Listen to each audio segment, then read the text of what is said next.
الحمد لله رب العالمين، والصلاة والسلام على أشرف الأنبياء وخاتم المرسلين. أشهد أن لا إله إلا الله وحده لا شريك له، وأشهد أن محمدا عبده ورسوله صلى الله عليه وعلى آله وصحبه وسلم. اللهم صل على محمد وعلى آل محمد كما صليت على إبراهيم وعلى آل إبراهيم إنك حميد مجيد. اللهم بارك على محمد وعلى آل محمد كما باركت على إبراهيم وعلى آل إبراهيم إنك حميد مجيد. رب اشرح لي صدري ويسر لي أمري واحلل عقدة من لساني يفقه قولي. اللهم انفعني بما علمتني وعلمني ما ينفعني وزدني علما. أما بعد، فأعوذ بالله السميع العليم من الشيطان الرجيم من همزه ونفخه ونفثه. بسم الله الرحمن الرحيم. يا أيها الناس اتقوا ربكم الذي خلقكم من نفس واحدة وخلق منها زوجها وبث منهما رجالا كثيرا ونساء واتقوا الله الذي تساءلون به والأرحام إن الله كان عليكم رقيبا.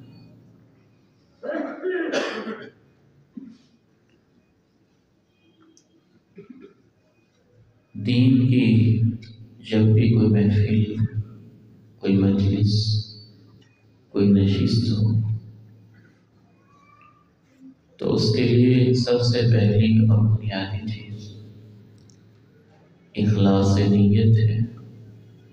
رب کریم سے دعا ہے مجھے اور تمام شرکاء کو وہ عظیم نعمت اخلاص نیت کی دولت اس سے مالا مال فرما دے.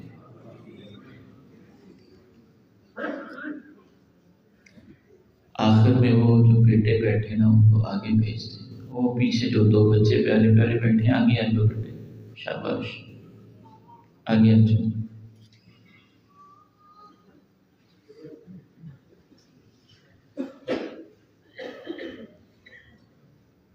ایک دو گزارشات میں آپ کے سامنے رکھنا چاہتا ہوں.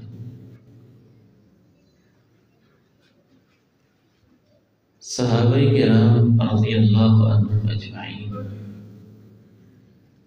ان کا طرز زندگی، ان کا طرز تعلیم ہمارے لیے مشعل راہ ہے. وہ بیان کرتے ہیں كنا اذا تعلمنا 10 آیات لم نجاوزها حتى نعلم ما فيها من العلم والعمل. ہم 10 آیات قرآن مجید کی سیکھتے جب تک ہم ان پہ عمل نہ کر لیتے اگلا سبق نہیں لیتے تھے. شیخ الاسلام امام ابن تیمیہ رحمہ اللہ تعالی بیان کرتے ہیں اور امام مالک موطا میں لکھتے ہیں کہ جناب عبداللہ ابن عمر رضی اللہ تعالی عنہ نے قرآن مجید کی سب سے طویل عظیم سورت سورہ بقرہ سیکھنے میں تقریباً 8 سال لگا. 8 سال میں ایک سورت سیکھی. وجہ کہ ان کے سیکھنے کا مقصد عمل تھا. میں بڑی ہی معذرت کے ساتھ یہ عرض کروں گا، ہمارا ایک مزاج بنا ہوا ہے، ہم ہر چیز کو بعض دفعہ جشن کے روپ میں لیتے ہیں، اس کو منانا چاہتے ہیں، اس کو ایک جشن کا انداز بنا دیتے ہیں، خصوصاً دینی پروگرام میں اس ماحول کی بجائے سنجیدگی کا ماحول غالب ہونا چاہیے۔ ایک اور گزارش، میں ان تمام نوجوان اپنے پیارے بھائیوں اور روحانی بیٹوں کا شکر گزار جنہوں نے مجھ سے محبت کی ہے، ظاہر ہے ایک دین کا طالب علم سمجھ کے، اور اس کی خوشی بھی ہوتی ہے کہ اس سے نوجوانوں کی محبت کا اظہار ہوتا ہے، ان کا ایک جذبہ، ان کا ایک شوق ہوتا ہے۔ لیکن میں بڑے ادب کے ساتھ ان سے یہ التماس کرتا ہوں کہ اس طرح کے جو علمی نوعیت کے دروس ہیں، میرے جیسے طالب علم کے لیے کوئی ایسا استقبال کرنے کی ضرورت نہیں، شاید یہ تکلف میں نہ آ جائے، اسپیشلی اس لیے بھی کہ وہ نماز کا وقت ہے، بجائے اس کے کہ آپ وہ روڈ پر گزاریں، میرے اوپر آپ کا احسان ہوگا کہ آپ مسجد میں بیٹھ کر یہ دعا کرتے ہوئے گزاریں کہ اللہ ان کی طرف سے آنا اور ہمارا بیٹھنا قبول فرمائے۔ امید ہے انشاءاللہ تعالی میری ان گزارشات کو آپ ذہن میں رکھیں گے۔ ایک اور بات کر کے انشاءاللہ ہم اپنی گفتگو کا آغاز کرتے ہیں۔ جب بھی کسی دین کی مجلس میں آئیں تو شعوری طور پر اپنے اندر یہ احساس اور ادراک پیدا کریں کہ اللہ کی فضل سے، اللہ کی رحمت سے، اللہ کا احسان ہے، آپ آئے نہیں ہیں، عرش والے نے آپ کو اپنے گھر میں بلا لیا ہے اور ایک عظیم مقصد کے لیے بلایا۔ سکینت نازل ہوتی ہے، محسوس کریں کہ رحمت برس رہی ہے، اور محسوس کریں کہ فرشتے ہمارے درمیان موجود ہیں اور ہماری اس نشست کو اپنی باہوں میں لیے ہوئے ہیں، اور یہ محسوس کریں کہ انشاءاللہ عرش والا رب عرش پہ مستوی ہو کے اپنے فرشتوں کے سامنے ہمارا نام لے رہا ہے کہ میرے کچھ بندے میرے دین کے لیے بیٹھے ہوئے۔ اصلاحی خاندان ایک عظیم موضوع ہے۔ خاندان کو دنیا کا معاملہ نہ سمجھیے، خاندان ہمارے دین کا ایک اہم حصہ ہے۔ کس حد تک حصہ ہے، آج میں تلاش کرتا رہا، قرآن مجید کا مطالعہ کرتا رہا، 18 مقامات پہ اللہ نے لفظ بول کر اولو الارحام، لوگوں جو ایک رحم مادر سے پیدا ہوئے ہو، اولو القربہ، لوگوں جو آپس میں تم رشتہ دار ہو، اور کہیں پہ اللہ رب العزت نے ذوی القربہ کہ جو آپس میں تم قرابت دار ہو، 18 مقامات پہ نام لے کر کہا کہ تم نے ایک دوسرے کا خیال رکھنا ہے۔ اتنی بڑی ہستی رب ذوالجلال، اور 18 مرتبہ اپنے کلام میں کہتے ہو دیکھو خاندان کو سنبھال کے رکھنا، رشتوں کا پاس کرنا، قرابت داری کا احساس کرنا۔ رسول اللہ صلی اللہ علیہ وسلم مکی زندگی میں مسلسل 13 سال ایک ہی ایجنڈے پہ محنت کرتے رہے ہیں، اور اس ایجنڈے کے 3 بنیادی نقطے تھے۔ پہلا نقطہ تھا اللہ کے ساتھ شرک نہ کرو، دوسرا نقطہ تھا صرف ایک اللہ کی عبادت کرو، اور تیسرا نقطہ تھا رشتوں کو جوڑو۔ 13 سال تک مکی زندگی میں اللہ کے پیارے نبی علیہ السلام کے یہ 3 ہی موضوع تھے۔ آپ تلاش بھی کریں گے تو بنیادی کوئی چوتھا موضوع آپ کو نظر نہیں آئے گا۔ عامر ابن عبسہ کہتے ہیں کہ میں مکہ مکرمہ میں حاضر ہوا، اسلام کا ابتدائی دور تھا، میں ابھی مسلمان نہیں ہوا تھا، تو میں نے اللہ کے پیارے نبی علیہ السلام سے پوچھا، ما انت، آپ کا سٹیٹس کیا ہے، آپ کا دعویٰ کیا ہے، آپ کیا ہستی ہیں، کیا اپنے بارے میں کہتے ہیں؟ آپ نے فرمایا، میں یہی کہتا ہوں کہ میں اللہ کا رسول ہوں۔ کہتے ہیں میں نے دوسرا سوال یہ کیا کہ آپ کا پیغام کیا ہے؟ اللہ کے نبی علیہ السلام نے ارشاد فرمایا، میرا پیغام یہ ہے، بتوں کو توڑ کر اللہ کی عبادت کرو اور رشتوں کو جوڑتے رہو۔ قرآن مجید میں بھی اللہ نے یہی ترتیب بیان کی،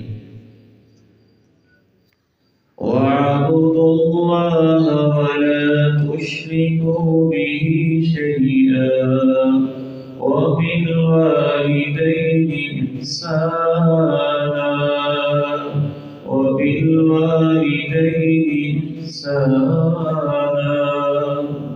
اللہ کی عبادت کرو، اس کے ساتھ شرک نہ کرو کسی قسم کا، اور والدین کے ساتھ اچھا سے۔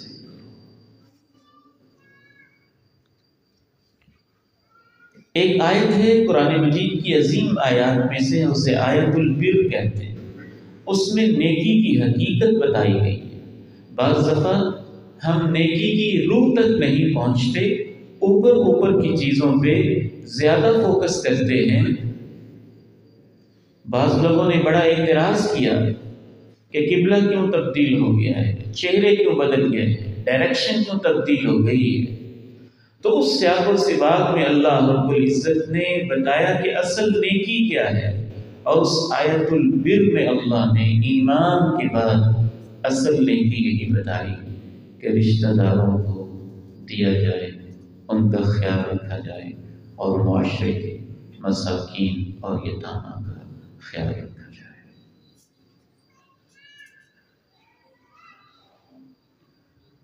نبی کریم صلی اللہ علیہ وسلم نے جب ابھی نبوت کا منصب آپ کو باقاعدہ اس کا اعلان نہیں ہوا تھا، اس وقت بھی مکہ مکرمہ میں، اقبال بھی موبائل سے آواز آ رہی ہے، مکہ مکرمہ میں نبی کریم صلی اللہ علیہ وسلم نے اپنی زندگی کا جو مشن بنایا ہوا تھا، اس میں سب سے پہلا مشن یہ تھا کہ آپ خاندانوں کو جوڑتے تھے۔ آپ جانتے ہیں حضرت خدیجہ رضی اللہ تعالی عنہا نے جب آپ کو دلاسا دیا، گھبراہٹ کے عالم میں آپ تشریف لائے، تو حضرت خدیجہ نے یہی کہا تھا، کلا واللہ لا یخزیک اللہ ابدا انک لتصل الرحم وتحمل الکل وتكسب المعدوم وتعین علی نوائب الحق۔ اللہ کی قسم ہے اے میرے سرتاج، اللہ آپ کو کبھی تنہا نہیں چھوڑے گا، اس لیے کہ آپ رشتوں کو جوڑتے ہیں، بوجھ اٹھا لیتے ہیں، نایاب چیز کما کر لوگوں کو دے دیتے ہیں، غریبوں کو کما کر دے دیتے ہیں، حق کی راہوں میں آپ لوگوں کے مددگار بنتے ہیں۔ اس لیے مجھے اللہ کی قسم ہے کہ اللہ آپ کو کبھی تنہا نہیں چھوڑے گا۔ آپ مدینہ منورہ تشریف لے گئے، جناب عبداللہ ابن سلام کہتے ہیں میری بڑی خواہش تھی کہ مسلمانوں کا پیغمبر آ رہا ہے، میں سنوں خطاب کیا کرتا ہے۔ پیغام کیا دیتا ہے؟ ابھی یہودی تھے، یہودیوں کے عالم تھے، کہتے ہیں پورا مدینہ پلٹ پڑا اور میں نے بغور سنا تو اللہ کے پیارے نبی علیہ السلام نے مسلمانوں کے پیغمبر نے مدینہ کے اجتماع سے تشریف آوری کے بعد جو سب سے پہلا خطاب کیا وہ یہ تھا، افشوا السلام واطعموا الطعام وصلوا الارحام وصلوا باللیل والناس نیام تدخلوا الجنۃ بسلام۔ سلام کو عام کر دو، کھانے کھلاؤ، رشتوں کو جوڑو، رات کی تنہائیوں میں اپنے رب سے باتیں کرو، تم سیدھے ہی جنت میں چلے جاؤ۔ یا ایھا الناس اتقوا ربکم الذی خلقکم من نفس واحدہ وخلق منها زوجها وبث منهما رجالا كثيرا ونساء واتقوا الله الذي تساءلون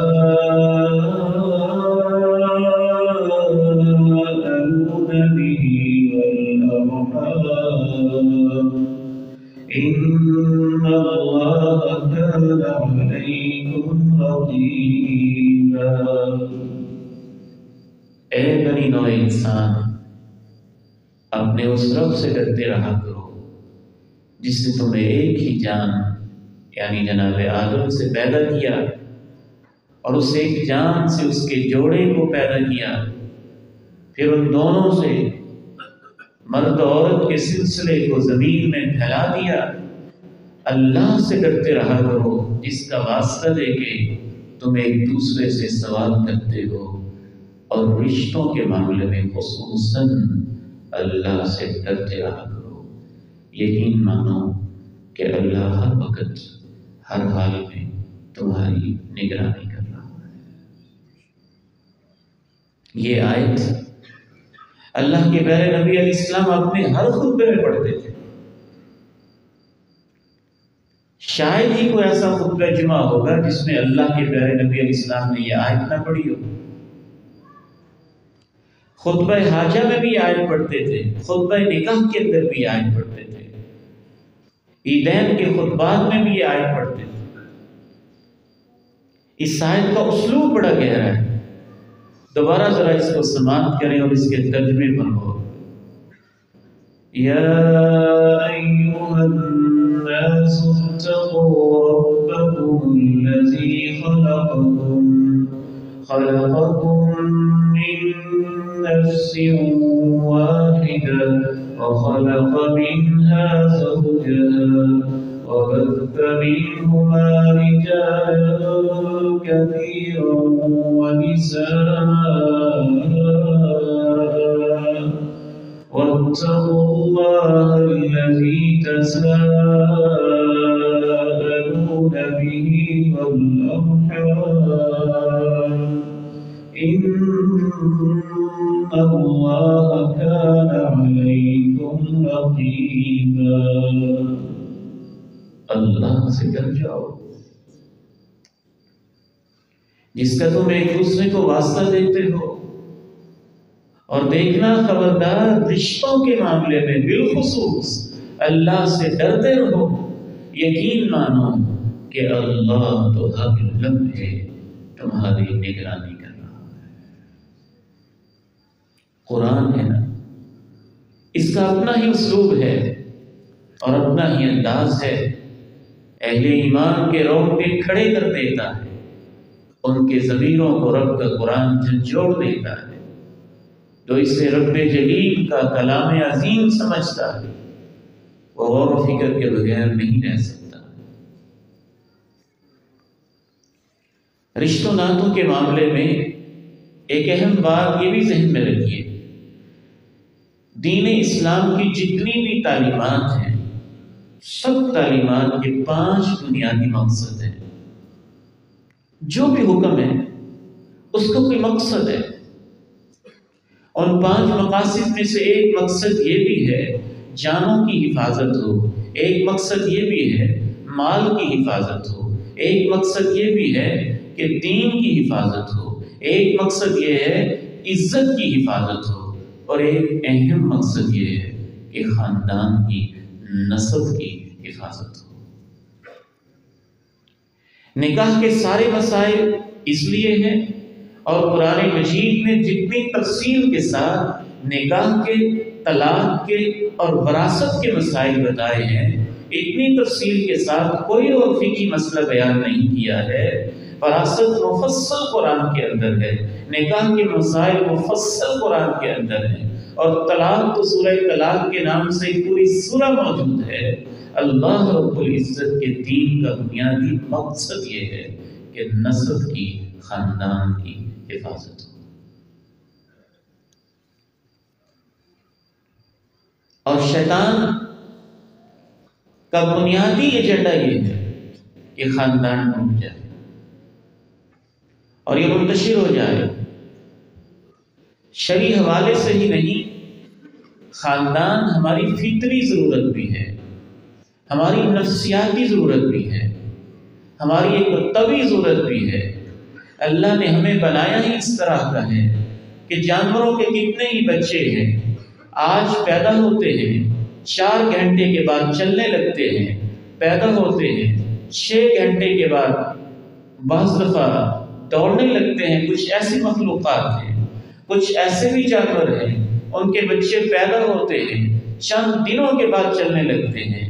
کچھ ایسے جانور بھی ہیں، بچے جنم لیتے ہیں اور چند ہفتوں کے بعد دوڑنے لگتے ہیں۔ انسان واحد ایسی مخلوق ہے جو سب سے نازک ہے، سب سے کمزور بھی ہے، اور اس کی گروتھ کا پروسیس سب سے لمبا بھی ہے۔ مہینوں میں کہیں بیٹھنا آتا ہے اس کو، 2 سال تک چلنے کو سیکھنے میں لگ جاتے ہیں، 14-15 سال تک اس کو مسلسل نگرانی کی ایک خاندان کی ضرورت ہوتی ہے، ایک ماں کی ممتا کی، باپ کی شفقتوں کی، بہنوں کی لوریاں کی، بھائیوں کی محبتیں، انسان کی طبعی اور فطری ضرورت ہے۔ اگر انسان کو یہ نہ ملے، نہ اس کی خوشیاں پوری ہوتی ہیں، نہ اس کی غمیاں پوری طرح سے اس میں اس کو کوئی دلاسا اور حوصلہ دینے والا ہوتا ہے۔ خوشی کے اندر ماں باپ نہ ہوں تو انسان پوری طرح تسکین محسوس نہیں کرتا ہے، بھائی بہن نہ ہوں تو ایک کمی محسوس کرتا رہتا ہے۔ غم کا مارا انسان، اگر اس کو ماں پیار دینے والی ہو، باپ تھپکی دینے والا ہو، بھائی ڈھارس بندانے والا ہو، بہنیں ساتھ کھڑی ہونے والی ہو، تو پہاڑ جیسے غم ریزے کی طرح لگنے لگتے ہیں۔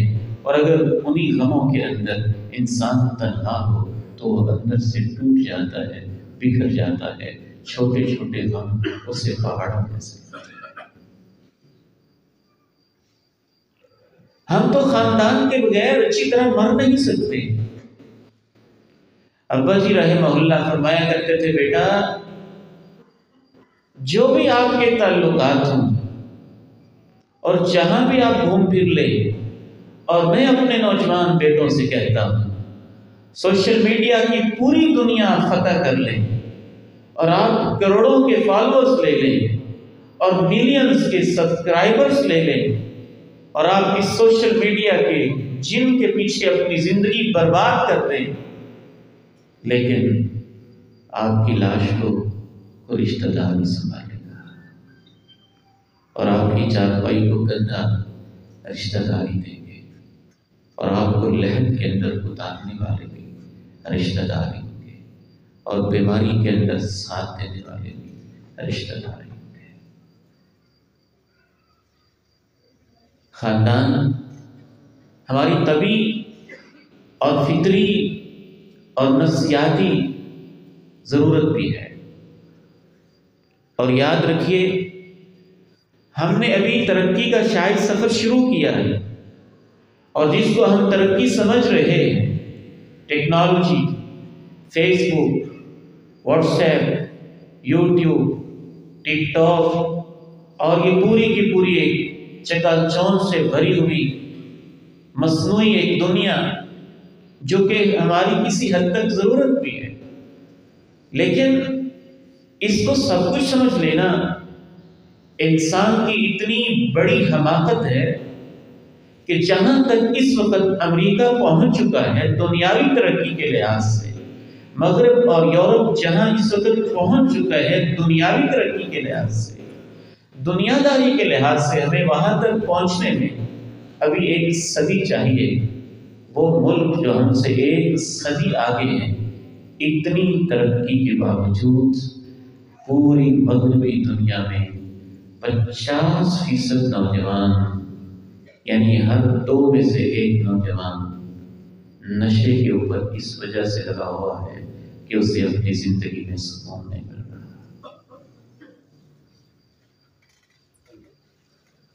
خودکشی کا رجحان اپنی آخری حدوں کو چھو رہا ہے اس مغربی دنیا میں جس کو ہم ترقی یافتہ سمجھتے ہیں۔ امریکہ کا کوئی ایسا گھر نہیں ہے جس کے اندر ایک کتا نہ پالا جاتا ہو، اور بعض امریکن عورتیں یہاں تک کہتے سنائی دیتی ہیں کہ شوہروں سے تو کتے زیادہ وفادار ہیں۔ یہ اس دنیا کا حال ہے جس کی طرف ہم بھاگ رہے ہیں، اور جن کے پاس خاندانی نظام نہیں ہے۔ ترقی تو سب کچھ ہے، انسان کا اندر اس وقت تک پرسکون نہیں ہوگا جب تک اس کے پاس 2 چیزیں نہ ہوں گی۔ ایک چیز ہے عرش والے رب کا تعلق، اللہ کا ذکر، اللہ کی یاد، اللہ کی محبت، اللہ کا جلال، اللہ کی مہر و وفا، اللہ سے تعلق، اور دوسری چیز ہے خاندان سے اچھا تعلق۔ زمین پر یہ چیز ہو کہ خاندان سے اچھا تعلق ہو اور عرش والے رب کے ساتھ تعلق ہو، تو اس کو ایک وقت کا کھانا نہ بھی ملے تو اس کی زندگی کو سکون ہوگی۔ اگر سب کچھ ہو اور یہ 2 چیزیں اس کے پاس نہ ہو تو وہ خودکشی کرے گا، ڈپریشن میں آئے گا، انگزائٹی میں آئے گا، ٹینشن میں رہے گا، اور اس کو نفسیاتی طور پہ کبھی بھی تسکین نہیں ملے گی۔ رسول اللہ صلی اللہ علیہ وسلم نے اسی لیے رشتوں ناتوں کے حوالے سے وہ باتیں کہی ہیں کہ انسان حیران اور ششدر رہ جاتا ہے۔ چند ایک باتیں سنا کے ہم اپنے آخری حصے کی طرف پھر پڑھیں گے۔ آپ علیہ الصلوۃ والسلام نے خاندان کے ساتھ اچھے تعلق کو ایمان کی نشانی قرار دیا ہے۔ من کان یؤمن باللہ والیوم الآخر فلیصل رحمہ، جو اللہ اور آخرت پر واقعتاً ایمان رکھتا ہو۔ کیسے لفظ ہیں، ان پہ غور کریں۔ جو اللہ اور آخرت پر ایمان رکھتا ہے، میرے اس امتی کو چاہیے فلیصل رحمہ کہ وہ اپنے رشتوں کو چھوڑے۔ اس کے 2 مطلب ہیں۔ ایک مطلب یہ ہے کہ آپ کے ایمان کا تقاضا ہے کہ آپ رشتوں کو جوڑیں، اور اس میں اس طرف بھی اشارہ ہے کہ جو رشتوں کو نہیں جوڑتا ہے اس کے ایمان میں کوئی خامی ہے۔ آپ علیہ الصلوۃ والسلام نے ارشاد فرمایا صحیح بخاری میں، من احب ان يبسط له في رزقي وينسأ له في اثري فليصل رحمه، میرا جو امتی چاہتا ہو کہ اس کے رزق کو کھلا کر دیا جائے اور اس کی عمر میں برکت ڈال دی جائے، فلیصل رحمہ، میں مسلمانوں کا پیغمبر اسے ایک ہی نسخہ بتاتا ہوں کہ وہ رشتوں کو جوڑے۔ بڑے بڑے موٹیویشنل اسپیکر اور بڑے بڑے دنیا کے لوگ آپ کو بڑے بڑے نسخے بتاتے ہیں، بڑے بڑے شیخ الوظائف اور بڑے بڑے وظیفے بتانے والے آپ کو بڑے وظیفے بتاتے ہیں، کہ رزق میں ایسے برکت ہوگی، صحت میں ایسے برکت ہوگی۔ آگے یہ اس کا وظیفہ بتایا ہوا ہے، وما ينطق عن الهوى، جو وحی کے بغیر بولتا نہیں تھا، اور جس کو اللہ نے یہ معجزہ دیا تھا کہ اس کی انگلی کے اشارے سے چاند بھی 2 ٹکڑے ہو جاتے تھے، اور اس کے ہاتھ رکھنے سے چشمے بہہ پڑتے تھے اور پانی بہہ پڑتے تھے۔ پورے یقین اور ایمان سے اس وظیفے کو سن لیں۔ فرمایا اگر چاہتا ہو کہ اس کے رزق کو کھلا کیا جائے اور یہ چاہتا ہو کہ اس کی عمر کو لمبا کیا جائے، فَلْيَصِلْ رَحِمَهُ، وہ اپنے رشتوں کو جوڑے۔ عمر لمبی تو نہیں ہوتی، وہ تو اللہ نے لکھی ہوئی، تو لمبا کیا جائے گا کیا مطلب ہے کہ تھوڑی سی عمر میں وہ کام زیادہ کر لے، تھوڑی سی عمر میں برکت زیادہ ہو جائے، تھوڑی سی عمر میں بڑے بڑے وہ منصوبے بنا لے۔ فَلْيَصِلْ رَحِمَهُ، اسے چاہیے کہ اپنے رشتوں کو جوڑے۔ رسول اللہ صلی اللہ علیہ وسلم نے ایک حدیث میں تو کمال ہی کر دی۔ اس حدیث میں بڑا سوچتا ہوں، امام البانی نے اس کو سنداً ضعیف کہا ہے، امام حیثمی نے حسن کہا ہے، اس کے شواہد موجود ہیں۔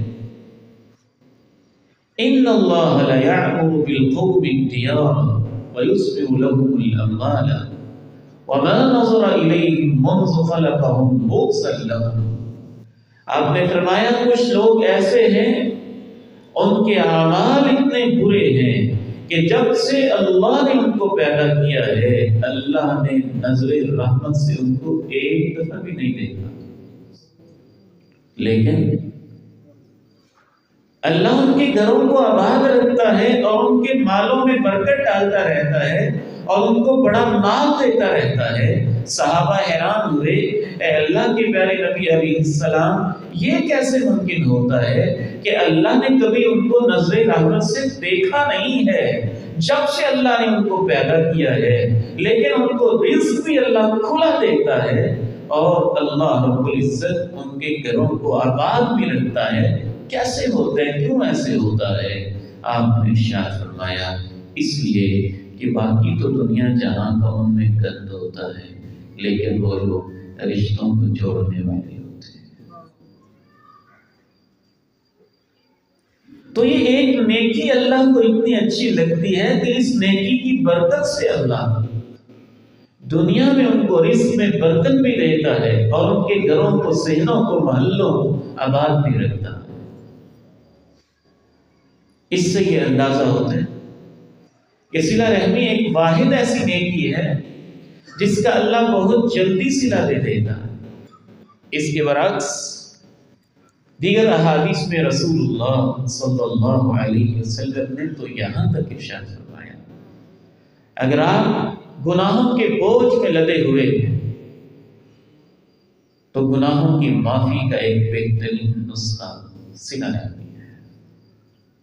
ایک آدمی آیا، کہنے لگے اللہ کے پیارے نبی علیہ السلام، مجھ سے بہت بڑا گناہ ہو گیا، بہت ہی بڑا گناہ، میری معافی کیسے ہو سکتی ہے؟ فرمایا کیا تمہاری ماں زندہ ہے؟ کہا نہیں۔ فرمایا کیا تمہاری خالہ زندہ ہے؟ کہا ہاں خالہ زندہ ہے۔ فرمایا اس کے ساتھ رشتے کو جوڑ کے رکھو، اللہ تمہارے گناہ کو معاف کر دے۔ جامع ترمذی کی حدیث۔ ایک اور حدیث میں رسول اللہ صلی اللہ علیہ وسلم نے ارشاد فرمایا کہ اللہ نے جب رشتوں کو پیدا کیا تو اللہ نے اس کے ساتھ 2 وعدے کیے، اما ترضین ان اصل من وصلکی واقطع من قطعکی، اے رشتہ داری میں نے تجھے پیدا کیا ہے، میں تیرے ساتھ وعدہ کرتا ہوں جو تجھے جوڑے گا میں اسے اپنے ساتھ جوڑ لوں گا، جو تجھے توڑے گا میں اس کا تعلق اپنی رحمت سے اپنے سے توڑ دوں گا۔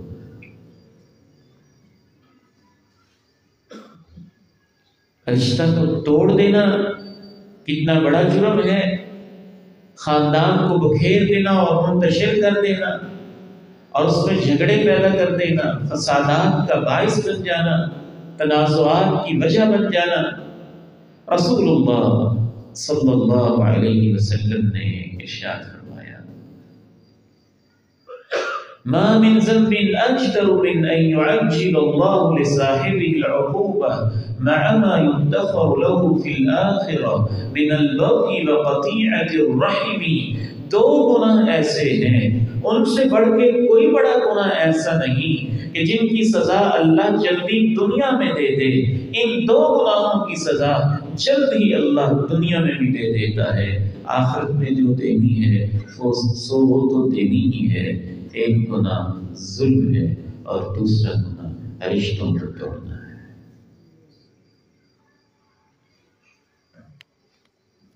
رسول اللہ صلی اللہ علیہ وسلم نے ارشاد فرمایا تعرض الاعمال كل عشية يوم الخميس ليلة الجمعة.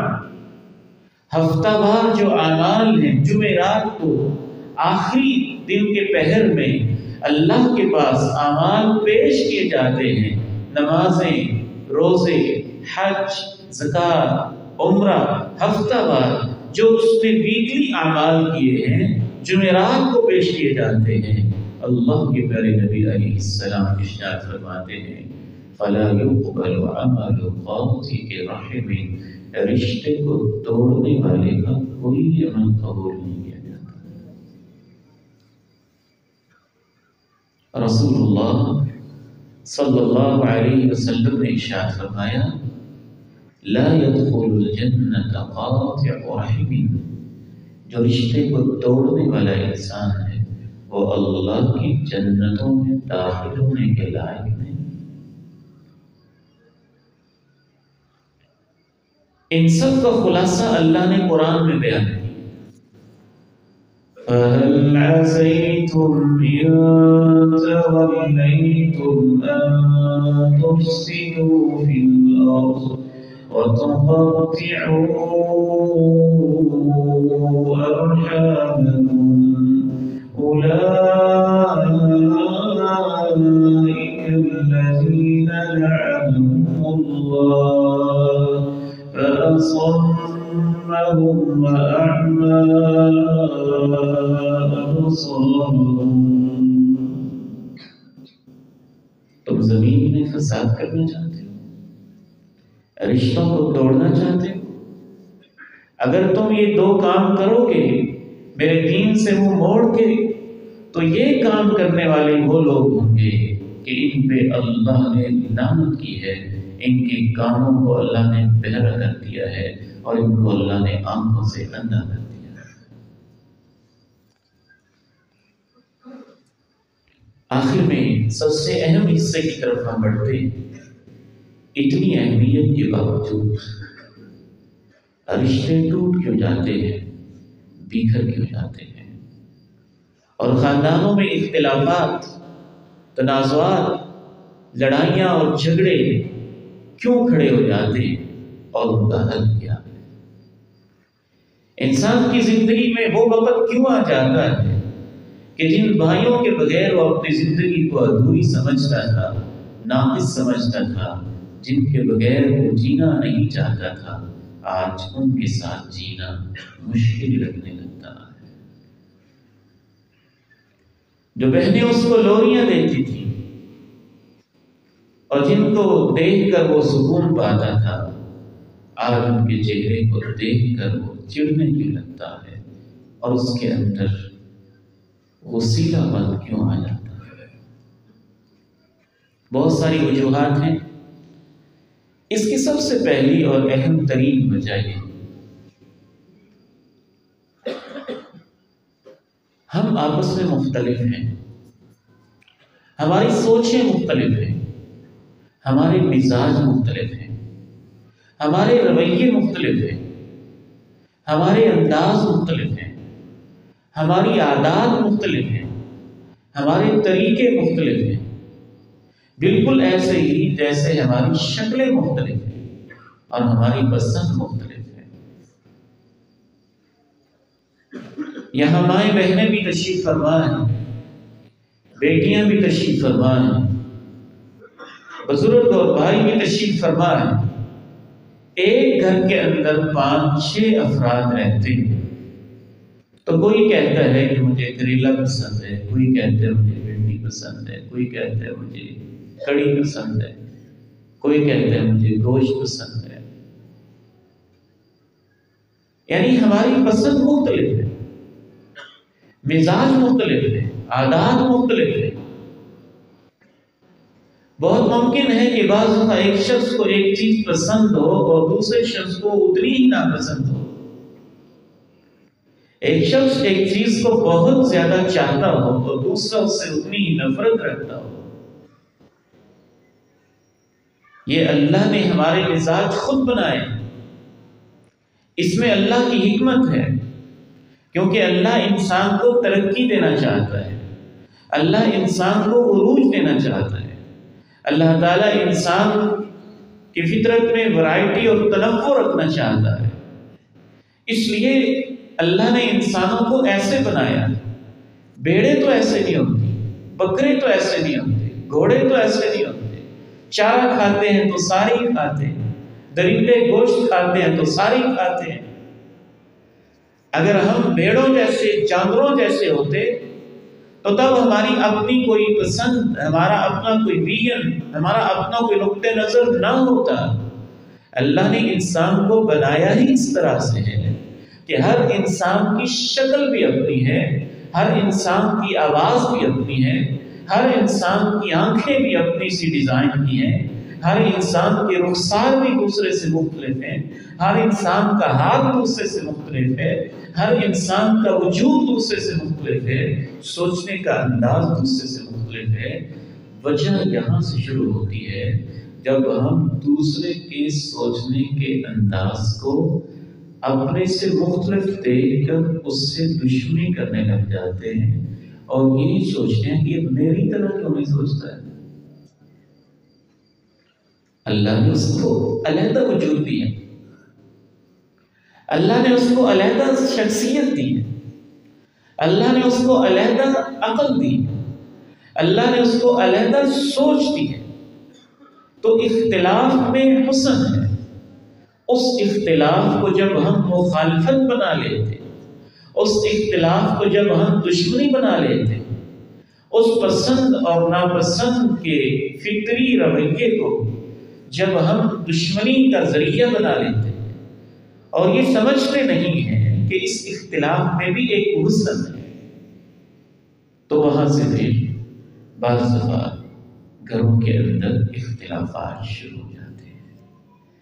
آپ کو سوچ کا حق ہے تو دوسرے کو بھی حق ہے، آپ کی ایک پسند ہے تو دوسرے کی بھی پسند ہے، آپ کی اپنی کوئی ترجیح ہے تو دوسرے کی بھی ترجیح ہے، آپ کو اپنی پسند کے اظہار کا حق ہے تو دوسرے کو بھی اپنی پسند کے اظہار کا حق ہے۔ یہ حقیقت ہمیں اچھی طرح سمجھ لینی چاہیے۔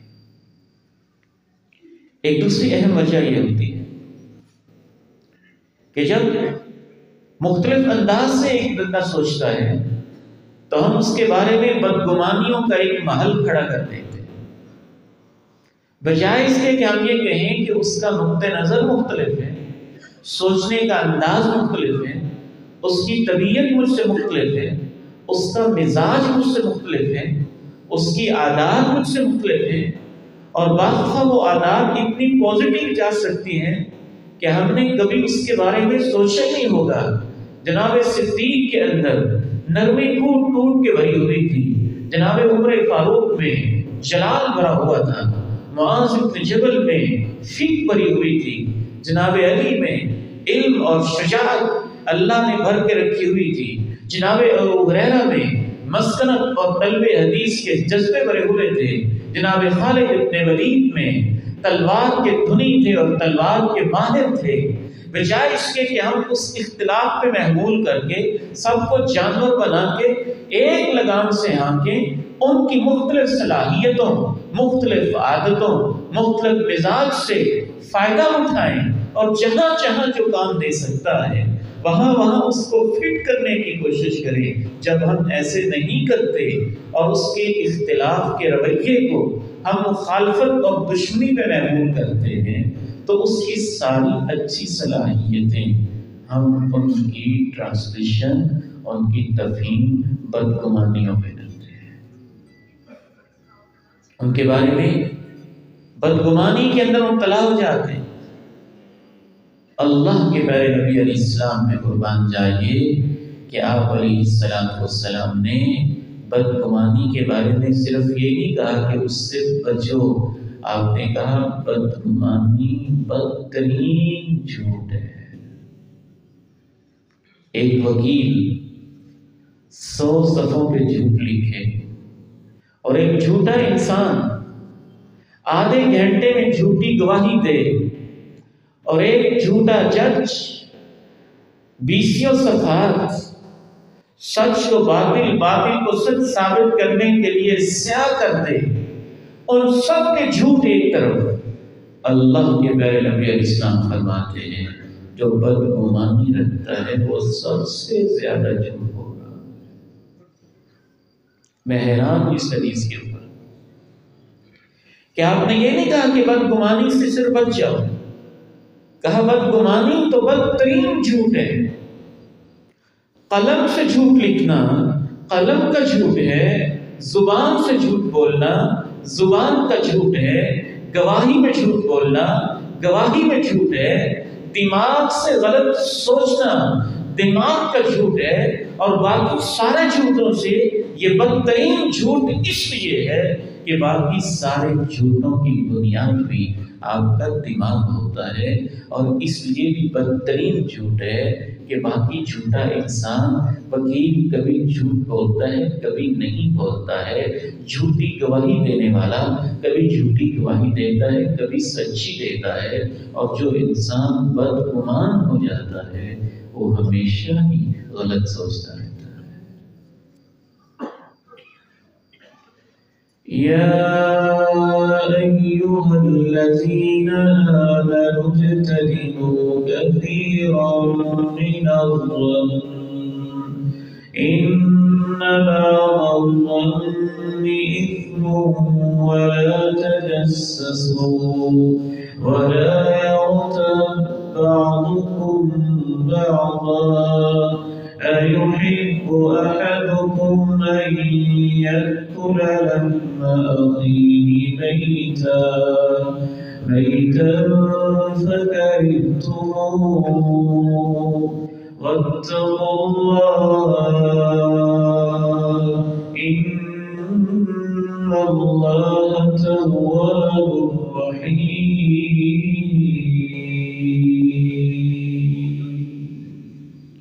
بدگمانی سے بچو، پھر کہا جاسوسی سے بچو۔ بدگمانی کے بعد پھر ہم ٹو لگانا شروع کر دیتے ہیں، اور اس کے لیے معصوم بچے گھروں میں استعمال ہوتے ہیں، معصوم بچیاں استعمال ہوتی ہیں۔ میری مائیں بہنیں بیٹیاں کان کھول کر سن لیں اور توجہ سے سن لیں۔ جب آپ اپنی کسی بیٹے سے یہ کہتے ہیں کہ بیٹا ذرا دیکھ کے آؤ پڑوس میں کیا ہو رہا ہے، فلاں کیا کر رہی ہے، فلاں کیا کر رہا ہے، جب آپ بیٹی کو یہ کہتی ہیں کہ بیٹی ذرا دیکھ کے آؤ وہ کیا باتیں کر رہے ہیں، کیا باتیں کر رہی ہیں، نہ صرف یہ کہ آپ جاسوسی کا کبیرہ گناہ کر رہی ہوتی ہیں، بلکہ یہ اتنا بدترین گناہ ہوتا ہے کہ آپ ہمیشہ کے لیے اس بچے اور بچی کا مستقبل بھی تباہ کر کے اس کی تربیت کو بھی برباد کر رہی ہوتی ہے۔ جاسوسی نہ کرو۔ پھر تیسرا سٹیپ ہوتا ہے غیبت، چغلیاں۔ میں یہاں پر پھر خصوصاً کہنا چاہوں گا اپنی ماؤں بہنوں اور بیٹیوں سے بڑے ہی ادب کے ساتھ، دن بھر کا تھکا ہارا ایک مرد گھر میں آتا ہے اور اس کی اہلیہ یا اس کی بیٹی یا اس کی بہن یا اس کی ماں ساس بہو کے خلاف، بہو اپنی ساس کے خلاف، نند بھاوج کے خلاف اور بھاوج اپنی نند کے خلاف جب غیبت کی پٹاری کھول کے یوں بیٹھ جاتی ہے تو اس غیبت سے پھر بھائیوں کے آپس میں، بہنوں کے آپس میں، عزیزوں کے آپس میں وہ اختلافات اور وہ دراریں پڑتی ہیں جو پھر کبھی نہیں مٹتی ہے۔ اس لیے اللہ نے ان 3 چیزوں سے اکٹھے منع کیا کہ نہ بدگمانی کرو، نہ جاسوسی کرو اور نہ ہی غیبت کرو۔ جس طرح ایک جادوگر کا جادو کرنا اثر کرتا ہے حالانکہ وہ کفر ہوتا ہے، ہمارے علماء کہتے تھے کہ غیبت بھی جادو کی ایک قسم ہے، یہ جادو کی طرح اثر کرتی ہے۔ کبیرہ گناہ ہے۔ خاندانی اختلافات کی ایک تیسری اہم ترین وجہ یہ ہوتی ہے کہ ہم معاملات کی تحقیق کرنے کی بجائے اپنی طرف سے ہی مفروضے کھڑے کرتے رہتے ہیں۔ بھائی تو ہے، آپ اس سے مل کے پوچھ لیں، بہن ہی تو ہے، اس سے میٹنگ کر لیں، بیٹا بیٹی ہی تو ہے، اس کے ساتھ ایک نشست کر لیں، اپنے ہی تو ہیں، پاس بیٹھ کے پوچھ لیں کہ اس بارے میں کیا ہوا ہے، حقیقت کیا ہے، مسئلہ کیا ہے۔ اللہ تعالیٰ نے قرآن مجید میں یہ واضح ہدایت دی، یا ایھا الذین آمنوا، اے ایمان والو، اگر تمہارے پاس کوئی فاسد خبر لے کے آئے فتبینوا، تو اس کی تحقیق کرو، ان تصیبوا قوما بجہالہ فتصبحوا علی ما فعلتم نادمین، کہیں ایسے نہ ہو کہ اپنی نادانی کی وجہ سے خواہ کسی قوم پہ حملہ کر بیٹھو، پھر تمہیں ندامت اٹھانی پڑے، پھر تمہیں پشیمانی اٹھانی پڑے۔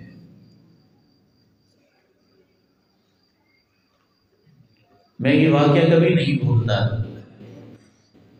باپ کے گھر میں بیٹی دوڑے دوڑے آتی، اپنے خاوند کے بارے میں بھی شکوہ کرتی ہے،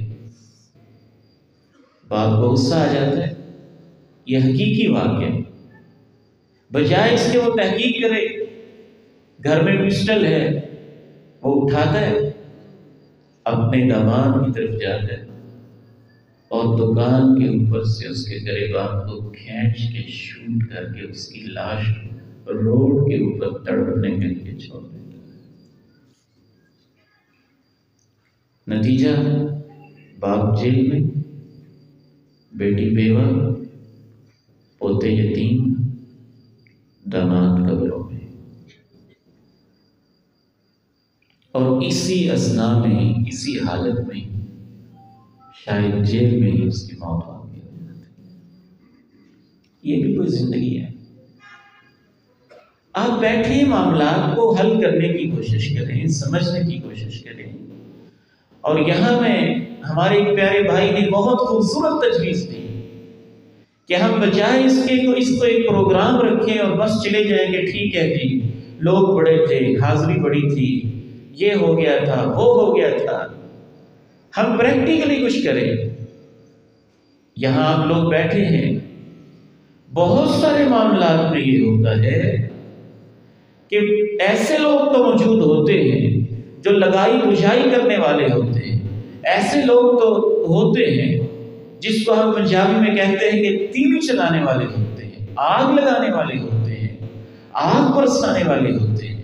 اللہ کا قرآن چاہتا ہے کہ ایسے لوگ بھی ہوں جو ٹھنڈا کرنے والے ہوں، ملانے والے ہوں، جوڑنے والے ہوں، محبتیں بانٹنے والے ہوں، لڑائیاں کسی کی ہوں، غم وہ لیتے ہوں، بکھرے کوئی اور ہوں، دکھ ان کو ہوتا ہو، جھگڑے کسی اور کے ہوں، کرب وہ محسوس کرتے ہوں، یہی لوگ اہل ایمان ہوتے ہیں۔ اور ان کا یہ کرب محسوس کرنا اور دوسروں کو جوڑنا اللہ اور اللہ کے رسول کے نزدیک نفلی نماز اور تہجد سے بھی اللہ کو پیارا لگتا ہے۔ یہ درد آپ نے لے کے جانا۔ ہمارے دائیں بائیں مسجد کے نمازیوں میں سے، محلے میں سے، گلی میں سے اگر ایسے افراد موجود ہیں تو ایسے درد مند لوگ بھی ہونے چاہیے کہ کہ جو آپس میں لوگوں کو ملانے والے۔ ایک چوتھی اہم وجہ یہ ہوتی ہے اختلافات کی کہ ہم جب ذہنوں میں توقعات بٹھا لیتے، لالچ بٹھا لیتے، آس لگا لیتے، امیدیں لگا بیٹھتے، اور پھر وہ ہماری امید اور توقع پوری نہیں ہوتی، تو پھر ہمارے دل کے اندر ایک دراڑ پڑ جاتی ہے۔ اس چیز کا حل یہی ہے، مثلاً ایک بہن نے کسی بہن کا کوئی کام کر دیا تو وہ توقع رکھتی ہے کل یہ میرا بھی کام کرے گی۔ ایک بھائی نے کسی بھائی کا کام کر دیا تو وہ توقع رکھتا ہے کہ میرا بھی کام کرے گا۔ اس سے آپ کا دوہرا نقصان ہوگا۔ ایک نقصان تو یہ ہوا کہ آپ ثواب سے گئے، آپ نے کام کیا ہی اس لیے کہ یہ میرا کرے گا، اور دوسرا نقصان یہ ہوگا کہ آپ نے جب توقع لگائی اور وہ کسی وجہ سے کام نہ کر سکا تو پھر آپ کے اختلاف بڑھ جائیں گے۔ شرعی لحاظ سے اس کا ایک ہی حل ہے، بھائی کے کام آئیں، بہن کے کام آئیں، رشتہ داروں کے کام آئیں، اور ان چھوٹے چھوٹے لوگوں سے توقع رکھنے کی بجائے عرش والے رب سے توقع۔ یا اللہ تیرے لیے کیا، تیری رضا چاہیے، تجھ سے اجر چاہیے، تجھ سے ثواب چاہیے۔ ثواب بھی پکا ہو جائے گا، توقع تو آپ نے رکھی نہیں۔ اگر آپ کو کام پڑ ہی گیا، اس نے کر بھی دیا، تو آپ کو خوشی بھی زیادہ ہوگی، کیونکہ آپ نے تو توقع لگائی نہیں تھی اور اس نے پھر بھی کام کر دیا۔ اگر نہیں کرے گا تو مسئلہ کوئی نہیں ہوگا، کیونکہ آپ نے کیا ہی اللہ کے لیے تھا۔ نیت خالص کریں، رشتہ داروں کے ساتھ نبھاتے ہوئے، سہتے ہوئے ان کی کڑوی کسیلی باتیں، یا ان کے ساتھ تعاون کرتے ہوئے صرف اللہ سے امید لگائیں۔ اللہ کے نبی علیہ السلام نے کمال حکمت کی بات کہی ہے۔ آپ نے ارشاد فرمایا سب سے افضل صدقہ وہ ہوتا ہے جو انسان اپنے اس رشتہ دار کو دیتا ہے جو رشتہ دار اس کے بارے میں بغض رکھتا ہے۔ یعنی آپ کا ایک ایسا رشتہ دار ہے جو آپ سے بغض رکھتا ہے، اور آپ اس کو غریب سمجھ کے کسی ذریعے سے صدقہ پہنچا دیتے ہیں، تو اللہ کے پیارے نبی اسلام کا فیصلہ ہے کہ وہ سب سے افضل صدقہ ہوتا ہے، اس لیے کہ وہاں اس رشتہ دار سے کوئی توقع نہیں ہوتی اور نیت صرف اللہ کو راضی کرنے کی وجہ ہوتی ہے۔ اسے سب سے افضل صدقہ آپ نے کہا۔ ایک پانچویں وجہ یہ ہوتی ہے خاندانوں کے اندر اختلافات کی۔ چھوٹی چھوٹی ضرورت کی چیزیں گھر میں ہم ایک دوسرے سے لیتے رہتے ہیں، دیتے رہتے ہیں، اور یہ اخلاقیات بھی ہوتی ہیں، لیکن وہی ضرورت کی چیزیں جب ہماری تربیت نہیں ہوتی، ہم ان کو وقت پہ واپس نہیں کرتے، ان کو امانت نہیں سمجھتے، اور لے کے ان کو صحیح استعمال نہیں کرتے۔ آپ نے کسی سے موٹر سائیکل لی، اپنے کسی عزیز سے آپ نے کوئی بڑی چیز لے لی، یا اپنے عزیز سے آپ نے کوئی سوئی دھاگا ہی بن کے لے لیا، کوئی چھوٹا سا نیل کٹر لے لیا، ایک گلاس لے لیا، میری کسی بہن نے چھلنی لے لی، پرات لے لی، کوئی ایک پلیٹ لے لی، ایک کٹوری لے لی، چھوٹا سا برتن لے لیا، جگ لے لیا، وہ امانت ہے۔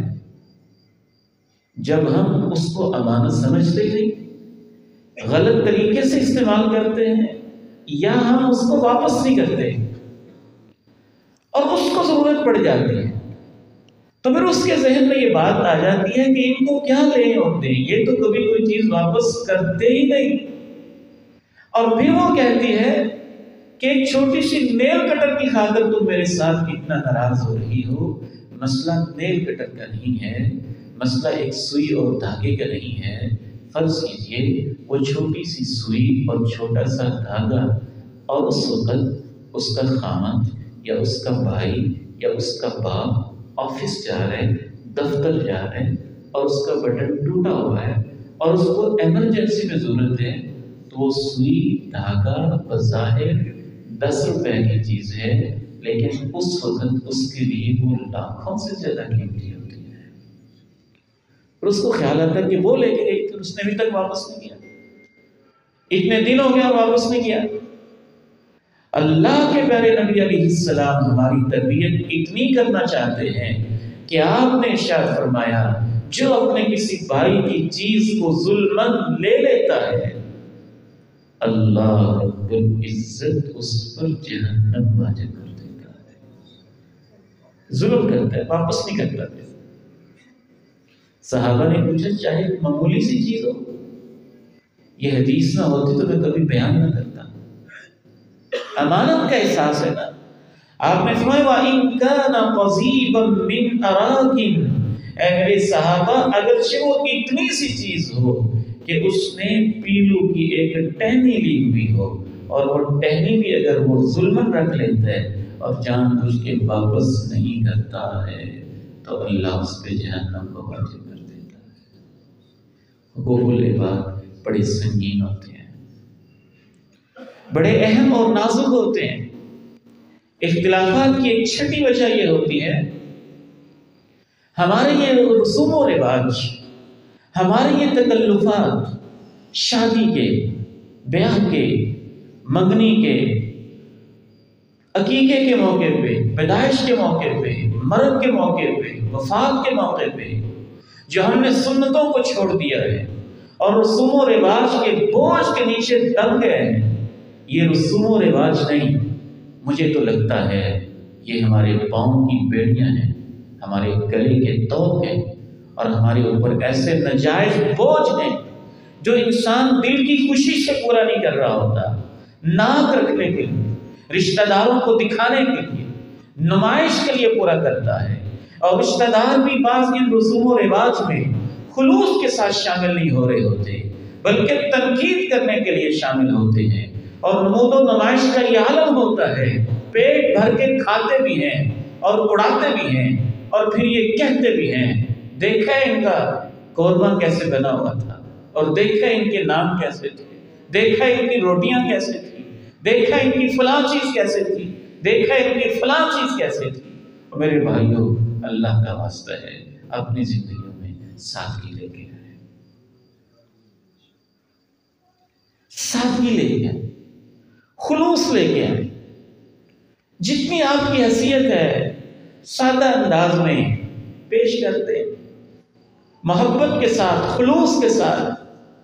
یہ اس سے بہتر ہے کہ آپ کا مقصد بھی نمود و نمائش ہو اور آنے والوں کا مقصد بھی نمود و نمائش ہو، خصوصاً شادی بیاہ کے اوپر وہ لانتیں ہمارے اس معاشرے کو چمٹی ہوئی ہیں کہ انسان دیکھ کر حیران اور ششدر رہ جاتا ہے۔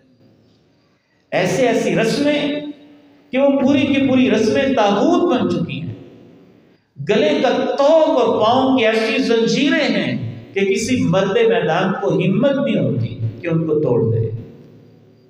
وہ مومن ہے جو ایسی بوجھل رسموں کو توڑتا ہے اور سادگی کی طرف آتا ہے، سنتوں کی طرف آتا ہے، اپنی زندگی کو تکلفات سے پاک کرتا ہے اور اس کو سادگی کی طرف لے کر آتا ہے۔ ایک اور اہم ترین وجہ، اور یہ سب سے اہم وجہ ہے رشتوں کے ٹوٹنے کی، ہمارے اندر کی انا۔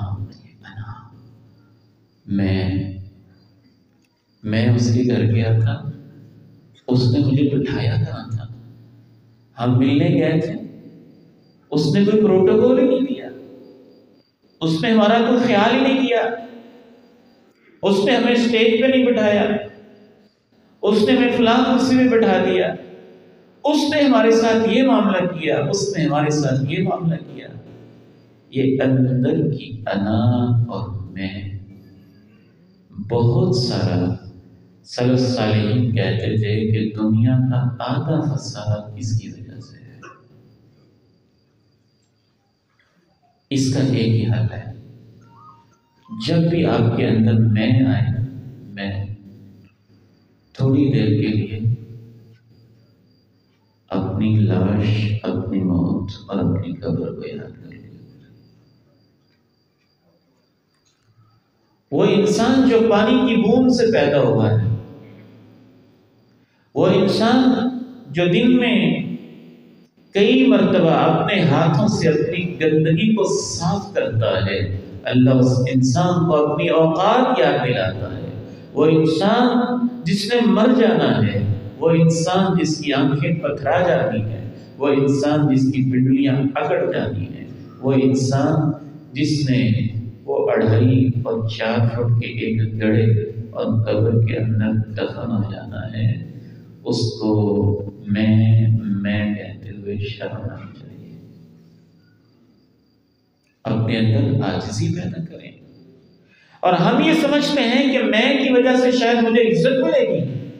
آپ یہ کہیں گے کہ مجھے سٹیج پہ کیوں نہیں بٹھایا، اور آپ یہ کہیں گے مجھے اونچی کرسی پہ کیوں نہیں بٹھایا، اور آپ جب یہ کہیں گے کہ میرا استقبال کیوں نہیں کیا، اور آپ جب یہ کہیں گے مجھے پروٹوکول کیوں نہیں دیا، اور آپ جب یہ کہیں گے کہ میرے ساتھ یہ اور وہ سلوک نہیں کیا، بدبخت اور احمق انسان ہے وہ، تو یہ سمجھتا ہے کہ میں کے اظہار سے مجھے عزت ملے گی۔ اللہ کے پیغمبر نے تو الصادق المصدوق نے اللہ کی قسم اٹھا کے کہا، میری امت کے لوگوں، میں اللہ کی قسم اٹھا کے کہتا ہوں، جو بندہ جھک جاتا ہے اللہ اسے اٹھا دیتا ہے۔ میں سے نہیں عزت ملتی۔ آپ کو اگر عزت ملتی بھی ہے نا آپ کی میں کی وجہ سے، تو آپ کو فسادی سمجھ کے ملتی ہے کہ یار اعتراض کرے گا، چلو اس کو کچھ کر کوئی دے۔ وہ مصنوعی عزت ہوتی ہے۔ اور جب آپ جھکتے ہیں اور لوگ آپ کو عزت دیتے ہیں، جب آپ تواضع اختیار کرتے ہیں اور وہ خود اندر سے آپ کو پروٹوکول دیتے ہیں، جب آپ اپنے کو کسی کھاتے کا نہیں سمجھتے، اللہ کی رضا کے لیے آپ جھکے جھکے عاجز متواضع ہو کے رہتے ہیں، تو پھر اللہ کے پیغمبر نے قسم اٹھا کے کہا، پھر اللہ آپ کو اٹھاتا ہے۔ جب اللہ اٹھاتا ہے وہ اصل عزت ہوتی ہے۔ آخری بات عرض کر کے میں اجازت چاہتا ہوں۔ خاندان میں اختلافات کی ایک ایسی وجہ جس کو ہم نے گلے سے لگایا ہوا ہے، بڑی ہی معذرت کے ساتھ، وہ ہمارا کمبائنڈ فیملی سسٹم ہے۔ شاید بہت سارے لوگ مجھ سے اختلاف کریں گے اور ان کا حق ہے، وہ اختلاف کر سکتے ہیں، لیکن یہ سمجھنا کہ سب کو ہر صورت میں اکٹھے رہنا چاہیے، ساری بہویں اکٹھی ہوں، سارے بھائی اکٹھے ہوں، جیسے ہم کہتے ہیں ایک ویڑا ہو، ایک صحن میں ہو، ایک گھر میں ہو، معاف کیجیے گا، اور پھر اس کو یہ سمجھنا کہ یہی اسلام ہے۔ ہم نے تو بڑا اسلام پڑھا ہے، ہمیں تو یہ سمجھ نہیں آیا، ہمیں تو یہ سمجھ میں آیا کہ یہ ہماری ہندوستانی ثقافت ہے، ہمارا انڈین کلچر ہے، ہمارا سب کانٹیننٹ کا ایک کلچر ہے۔ ہاں، اگر اکٹھے رہتے ہوں محبت کے ساتھ، اگر اکٹھے رہتے ہوں خوش دلی کے ساتھ، اگر اکٹھے رہتے ہوں پیار کے ساتھ، اگر اکٹھے رہتے ہوں اعلیٰ ظرفی کے ساتھ، اگر اکٹھے رہتے ہوں الفت اور چاہت کے ساتھ، تو اچھی بات ہے، اجتماعیت میں برکت ہے۔ لیکن لوگوں کو دکھانے کے لیے اکٹھے رہتے ہو اور اندر ہر روز لڑائی ہوتی ہو، لوگوں کو دکھانے کے لیے کہتے ہو کہ ہمارا کھانا اکٹھا بنتا ہے، اور پھر چوری چھپی ہر کچھ اپنی اپنی چیزیں علیحدہ لا کے دوسروں سے چھپا کے کھاتا ہو، تو اس اکٹھے رہنے میں برکت نہیں ہے، پھر علیحدگی میں برکت ہے۔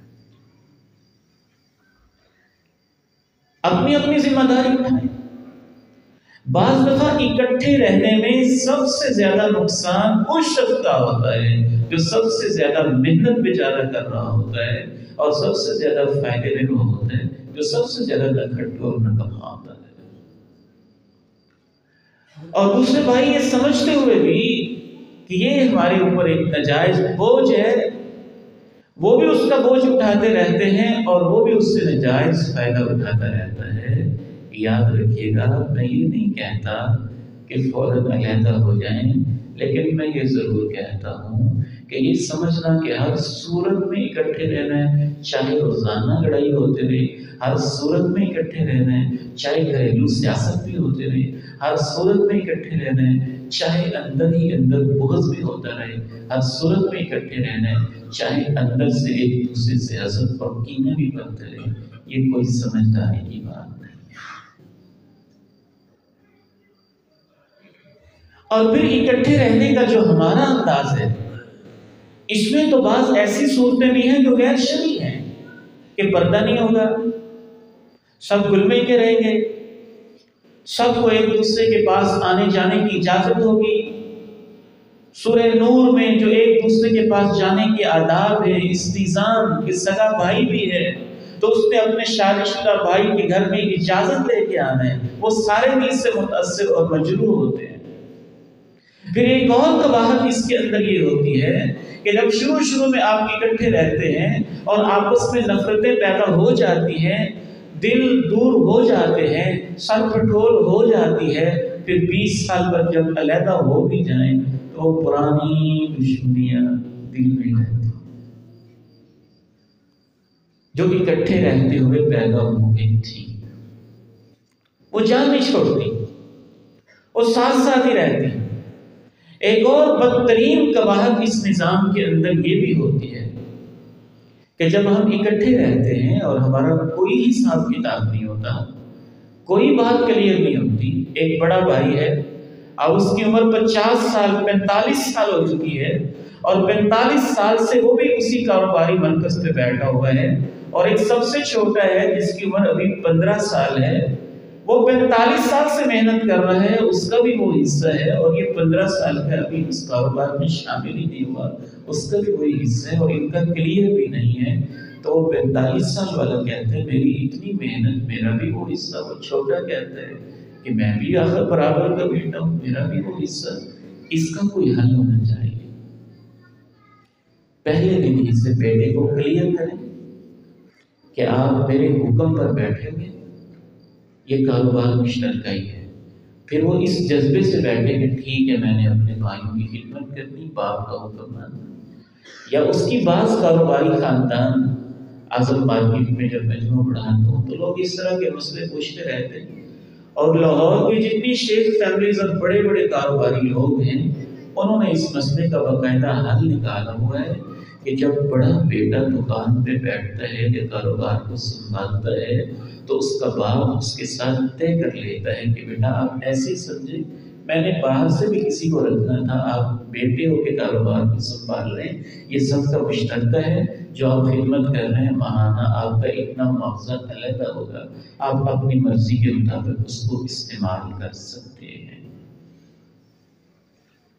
کلیئر ہو، شریعت یہ نہیں کہتے ایسے کریں یا ایسے کریں، شریعت یہ کہتی جو بھی کریں کلیئر کریں۔ اگر بڑا بیٹا خوشی سے بیٹھے اچھی بات ہے، وہ قربانی دے رہے ہیں، اس کا بڑا اجر ہے، بڑا ثواب ہے، لیکن پہلے دن سے اس کو کلیئر ہو کہ میں اللہ کی رضا کے لیے بیٹھا ہوں، باپ کا حکم سمجھ کے بیٹھا ہوں، اپنے چھوٹے بہنوں بھائیوں کی کفالت کرنے بیٹھا ہوں، اس کے لیے اجر بھی ہے، جذبہ بھی اور ہوگا۔ یا وہ کہتا نہیں میں ایسے نہیں بیٹھ سکتا تو اس کے ساتھ تنخواہ بھی طے ہو سکتی ہے، وہ ایسے بھی نہیں کہتا تو آپ اس کے ساتھ پارٹنرشپ بھی ہو سکتی ہے، ٹھیک ہے اتنا حصہ۔ کوئی بھی عمل آپ بنائیں، کوئی بھی شکل بنائیں، لیکن وہ کلیئر ہونی چاہیے۔ جب ہم معاملات کو کلیئرٹی میں نہیں لاتے، شفافیت میں نہیں لاتے، ان کو واضح نہیں کرتے اور باتوں کو گول گول چلاتے رہتے ہیں تو کب تک چلے گی وہ؟ پھر اس کا نتیجہ یہ ہوتا ہے کہ پھر اختلافات پیدا ہوتے ہیں۔ اللہ تعالیٰ سے دعا ہے کہ یہ جو وجوہات میں نے عرض کی ہیں ہمیں ان کا اضافہ کرنے کی توفیق عنایت فرمائے۔ ان سب وجوہات کے پیچھے سب سے بڑی وجہ اللہ اور آخرت کو بھول جانا ہے۔ اگر آپ یہ ذہن میں رکھیں کہ قبروں میں جانا ہے اور بجائے اس کے کہ مرتے ہوئے کہیں کہ مجھے معاف کر دیں، مجھے معاف کر دیں، زندگی میں ہی اپنے معاملات کو پاک صاف کر لیں۔